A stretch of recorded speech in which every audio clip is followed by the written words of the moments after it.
नमस्कार। मैं डॉक्टर के पांडे, चाइल्ड हेल्थ गुरुकुल के लिए।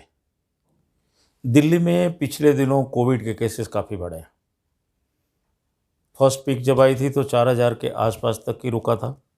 सितंबर में 4500 के आसपास केसेस थे। उसके बाद से कम होने शुरू हो गए थे, यहाँ तक कि 600 पर डे भी केसेस रिपोर्ट किए गए थे दिल्ली में। और अब 5800 के आसपास पहुँच गए थे, जो आज करीब 5000 कुछ है।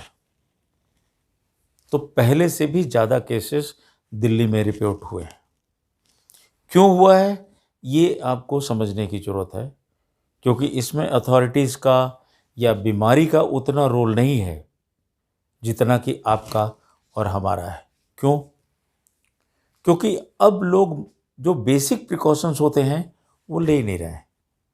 मास्क नहीं पहन रहे हैं, सोशल डिस्टेंसिंग को फॉलो नहीं कर रहे हैं, ऐसे सोच रहे हैं जैसे सब कुछ नॉर्मल सा हो गया। यार बहुत हो गया।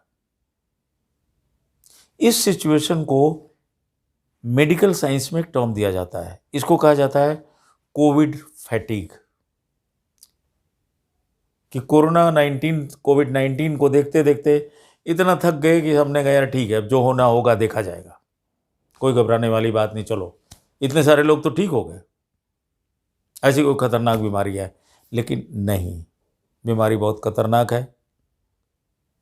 आप ये ना सोचें कितने लोग ठीक हो गए, आप ये सोचिए जो बीमार पड़े और जिनको दुर्भाग्यवश कुछ हो गया, नहीं ठीक हो पाए, उनके घर की क्या परिस्थिति होगी, उनके परिवार पे क्या गुजरी होगी, उनके सगे संबंधियों पे क्या गुजरी होगी। जरा इसको जरूर ध्यान रखें। कोविड फैटिग अपनी वजह से ठीक है, सबको है। हम लोगों को भी बोरियत होती है कि कहीं जा नहीं पा रहे हैं, आ नहीं पा रहे हैं, इतना बच बच के घर से निकलना पड़ रहा है। लेकिन मास्क पहनने में कुछ नहीं जा रहा आपका। थोड़ी सी तकलीफ है, ज़रूर करें। हाँ, ऐसे लोग जो खुले में ही काम कर रहे हैं या बड़े हॉल में काम कर रहे हैं, ओपन स्पेसेस में हैं, अगर आसपास कोई 6 फीट 12 फीट के अंदर में नहीं है तो आप थोड़ी देर के लिए मास्क निकाल सकते हैं। लेकिन अगर कोई पास आता है ज़रूर पहने, क्योंकि खुले में जितनी खुली जगह होगी, जितने कम लोग होंगे, उतनी रिस्क फैक्टर जो है कम होता है। लेकिन ये ऑप्शन आपके लिए, हमारे लिए नहीं है कि हम मास्क न पहने। सोशल डिस्टेंसिंग जहाँ पॉसिबल है वहाँ ना करें। ठीक है, दिल्ली जैसी जगह पे, दिल्ली एनसीआर में बहुत सारे ऐसी मार्केट्स हैं, बहुत सारी ऐसी जगह हैं जहाँ सोशल डिस्टेंसिंग करना ऑलमोस्ट नामुमकिन है। वो अलग बात है, आपकी वो गलती नहीं है, मजबूरी है कि आपको रहना पड़ेगा उसमें। लेकिन जहाँ है वहाँ ज़रूर करें। दूसरी चीज़, कुछ लोगों को हो गया, बहुत सारे लोगों को हो गया, दिल्ली में ख़ास तौर से, वो सोचते मुझे तो हो गया, मैं तो बिल्कुल फिट हूँ, कोई दिक्कत है ही नहीं। तो ये वहम आप मन से निकाल दें, क्योंकि अभी भी री इन्फेक्शन के केसेस रिपोर्ट हुए हैं और साइंटिस्ट्स को ये नहीं पता कि एक बार जिसको कोविड हो गया वो 100% सुरक्षित है,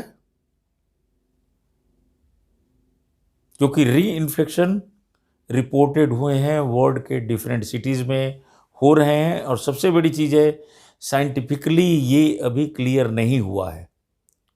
ख़ासतौर से जिनको हल्का इन्फेक्शन हुआ है, कहते हैं उसमें 4 महीने के बाद इम्यूनिटी कम होने लग जाती है। हो सकता है वो इम्यूनिटी ज़िंदगी भर के लिए भी रहे, लेकिन अभी उसकी जांच चल रही है, उस पर रिसर्च चल रहा है और रिसर्च की ज़रूरत है। और विज्ञान की तरफ से, साइंटिफिक कम्युनिटी की तरफ से ये स्टेटमेंट आना ज़रूरी है कि जिसको एक बार हो गया है दोबारा होने के चांसेस नहीं हैं। धैर्य रखने की ज़रूरत है। तीसरी वजह क्या है? वैक्सीन।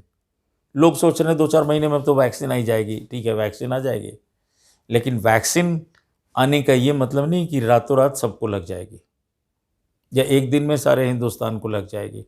धीरे धीरे करके लगेगी। वैक्सीन के साथ और फैक्टर्स आते हैं। वैक्सीन लगा दिया आपने, वो शरीर में जाने के बाद कितना जो आपकी प्रतिरोधक क्षमता को बढ़ा रही है। हर कंपनी की वैक्सीन की अलग होगी, क्योंकि इस वायरस में भी कई सारी चीज़ें हैं, जो इसका जीनोम जो होता है, जो इसकी स्ट्रक्चर है, उसकी अलग अलग चीज़ें हैं। और वैक्सीन जो बनेगी, हर वैक्सीन एक ही नहीं है, कोई किसी और टेक्नोलॉजी पे है, कोई किसी और टेक्नोलॉजी पे है। कौन सी वैक्सीन की ज़्यादा से ज़्यादा ताकत होगी, जिसको लगाई जाए उसके शरीर में जाने के बाद उसकी प्रतिरोधक क्षमता, उस बीमारी से लड़ने की क्षमता को स्ट्रॉन्ग कर सके, ये अभी तक क्लियर नहीं है। इसको हम लोग बोलते हैं इम्यूनोजेनिसिटी। इम्यूनोजेनिक कौन सी होगी, कौन सी ज़्यादा इम्यूनिटी बढ़ाएगी। तीसरी चीज़ है कितनी एफिकेसी इसकी रहेगी, उसकी रिसर्च अभी चल रही है। स्टेज 3 ट्रायल्स है, बाकी जो ट्रायल्स चल रहे हैं वो अभी चल रहे हैं, देखे जा रहे हैं भाई किस मरीज में, कितने लोगों में कितना वो असर आ रहा है, नहीं आ रहा है। तो अभी वैक्सीन भी काफ़ी दूर है, और वैक्सीन लगते ही ऐसा नहीं कि 100% इफेक्टिव हो जाएगी, इसकी उम्मीद बहुत कम है। कोई भी वैक्सीन 100% इफेक्टिव नहीं हो पाती है। तो उसके बावजूद भी सावधानियां कुछ बरतनी पड़ेंगी, जब तक कि साइंस की तरफ से, जब तक कि साइंटिफिक कम्युनिटी की तरफ से ये स्टेटमेंट नहीं आ जाता कि आप अब कोई प्रिकॉशन लेने की ज़रूरत नहीं है।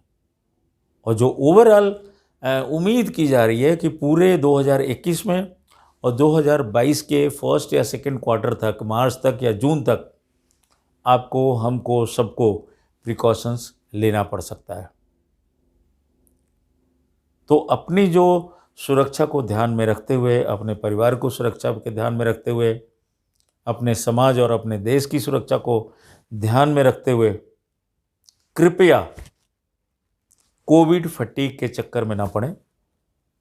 थके नहीं इस बात से कि 6 महीने हो गए, 8 महीने हो गए, होने दीजिए, कोई बात नहीं। सुरक्षित तो हैं आप। अपना ध्यान रखें। अगले वीडियो में फिर आपके साथ मिलेंगे।